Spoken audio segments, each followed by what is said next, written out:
इसके बाद मैं मधुसूदन सर से गुजारिश करूंगा कि वो स्टेज पर आए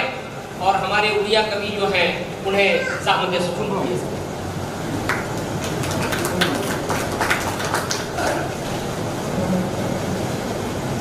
धन्यवाद भाई। तर्जुमान न्यूज टाइम द्वारा आयोजित एवं साइना एवं कवि सम्मेलन में उपस्थित समस्त कवि कवयित्री एवं समस्त अतिथि उपस्थित समस्त गुणी ज्ञानी बुद्धिजीवी एवं जातीय कंपिटिशन रे भाग नहीं मोर भाई भौणी एवं मोर प्रिय बंधु समस्त को मोर नमस्कार। प्रथम जिते अच्छी आरंभ करे से कहले ये गोटे महामिलन ओडिया उर्दू हिंदी महामिलन मंच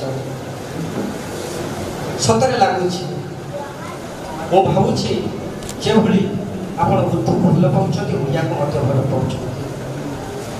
उत्कल ओडिया मु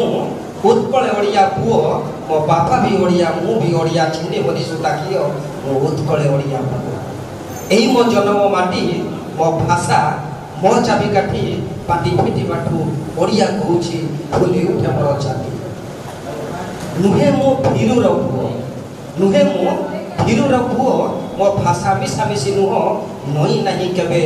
नई भी मु नहीं मो उत्कल ओडिया पुओ मो उत्कल ओडिया। कविता तो शुणा ये सब बसी शब्दर जादूगर मान तेणु कविता मुझे कहि कहू कहू कहीं जीवन कहानी कवितार कहीदेली लेखु लेखु मुझे एमती लिखी इतिहास इतिहास निरेखी देखिले लगे एमती निरा छाड़ी जा अभुला स्मृति कवितार देवधरा मोह मोह हो शब्द गुड़िक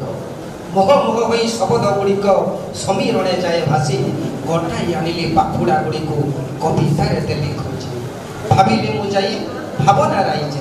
भाविली मुझे भावना राइजे देखिली अनेक छवि से छवि टिके रंग भरीदेली समस्ते कहले कवि चलतु ना से कवि कवयित्री मान कविता गुड़ी मन भरी शुणा उपभोग करवा कवितार ताले ताले निजक हजेदेवा एवं प्रथम ओडिया कवि को मंच को डाकिबा प्रथमे मुझे जहाँ डाकिबी से होचंती जने वरिष्ठ कवि अध्यापक प्रवीण कपिला महतो समस्त कर ताले दे स्वागत करवा प्रवीण भाई को कविता शुणा।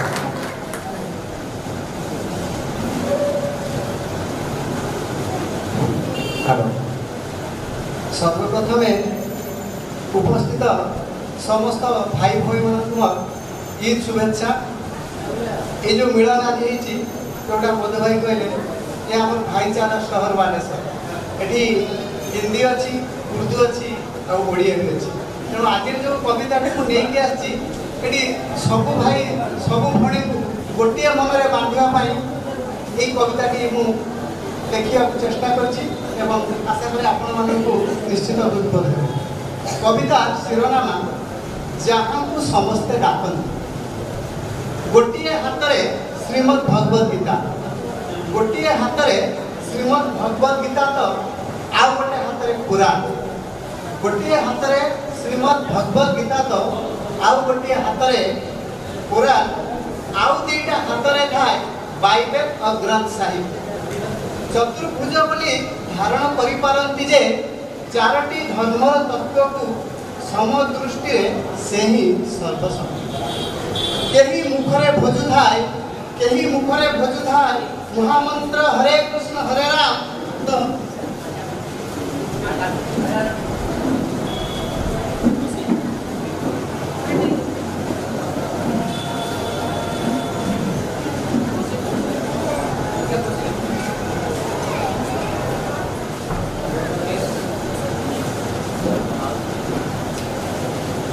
कविता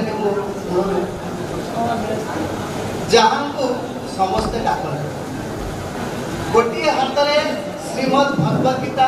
तो आउ गोटे हाथ में पुराण आउ दुईटा हाथ में थाए बाइबल और ग्रंथ साहिब चतुर्भुज बोली धारण करिपारंती जे चारोटी धर्मर तत्व को से ही समदृष्टि रे सर्वशक्तिमान केही मुखरे खोजुथाए महामंत्र हरे कृष्ण हरे राम तो के अल्लाह को आंठू माड़ी बसी नीति सुनाए अंतरात्मा आजाद कहार प्रार्थना रे थाए जिसुंक प्रेमर निदर्शन तो तेणे गुरुद्वार भासी आसे कहार मधुर कंठरू सुललित गुरुबाणी गान ईश्वर को कहीं केवे देखिछ कि ईश्वर को कहीं केवे देखिछ कि जीवन मरण घड़ी संधि रे लड़ू जीवन मरण घड़ी संधि रे लड़ू थाए जदि जणे केही ईश्वर को देखिछ कि केही जीवन मरण घड़ी संधि रे लड़ू थाए जदि जणे केही आउ लोड़ा पड़े जेते बेले बंचाइबा को बोतले रक्त आउ लोड़ा पड़े जेते बेले बंचाइबा को बोतले रक्त ठीक सही समय रे से आविर्भाव सही समय रे जे आविर्भाव हुअंती विभेद कपड़ा उठाई दे विभेद कपड़ा उठाई दे रक्त को सिक्त करि दियंती आशार लोहित कणिकारे अजणा अथच निजर परी अति आपना लागंती सेते बेले बाज विचार बेल न थाए तांको पाखरे सेते बेले बाज विचार बेल न थाए तांको पाखरे तांको सिरारे लेखाई न थाए हिंदू मुसलमान सिख कि क्रिश्चियन से तो समस्त समान से तो समस्त समान घृणा गोटे घा यदि आप उत्तर कहवा नफरत एक घाव है नफरत एक घाव है जो सिर्फ कष्ट नहीं देता है आपस में बैर भी पैदा करता है नफरत एक घाव है घृणा गोटे गभीर घा खाली जंत्रणा दिएनी बरं केबे केबे जीवन भी नहीं जाई पारे आज से घा को प्रेमर मंतुरा पानी रे धोई दाई सफा कर देबा मानवता मलम लगाई शीघ्र सुखाई देबा घा घृणा घर सफा रहिले से माने बा काहे की आसीबे तांकटू दिहा दूर रे रहिबा चारि छकरे छिड़ा होई चारि जण जाक बंधु चारि छकरे छिड़ा होई चारि जण जाक बंधु बढ़ाई दियंती जबे भाईचारा भरपूर हाथ चारि छकरे छिड़ा होई चारि जण बंधु बढ़ाई दियंती जबे भाईचारा हाथ सेई चारि हाथ छंदी हेई गले सेई चारि हाथ छंदी हेई गले मजबूत होई उठे आम सभी को प्रिय देश भारत आम सभी को प्रिय देश भारत आसंतु ना समस्ते एक हेबा आसंतु ना समस्ते एक हेबा आउ गोटिए स्वर रे गाइबा सारे जहां से अच्छा हिंदुस्तान हमारा हमारा सारे जहां से अच्छा हम संतान है जिसके हम संतान है जिसके वो धरती माँ हमारा हमारा सारे जहां से अच्छा हिंदुस्तान हमारा हमारा सारे जहां से अच्छा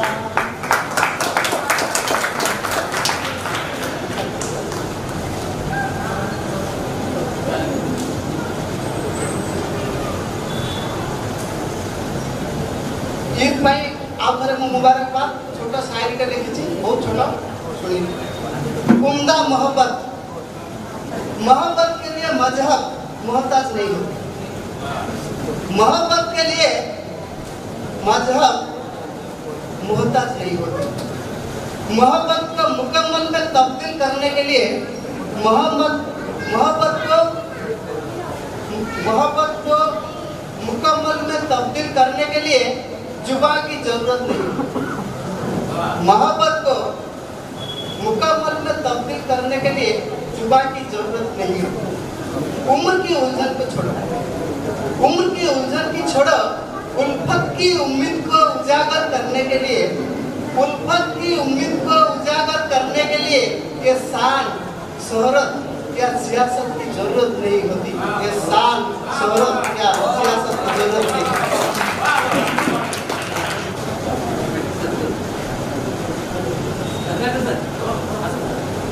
रत्नाकर सारस्वत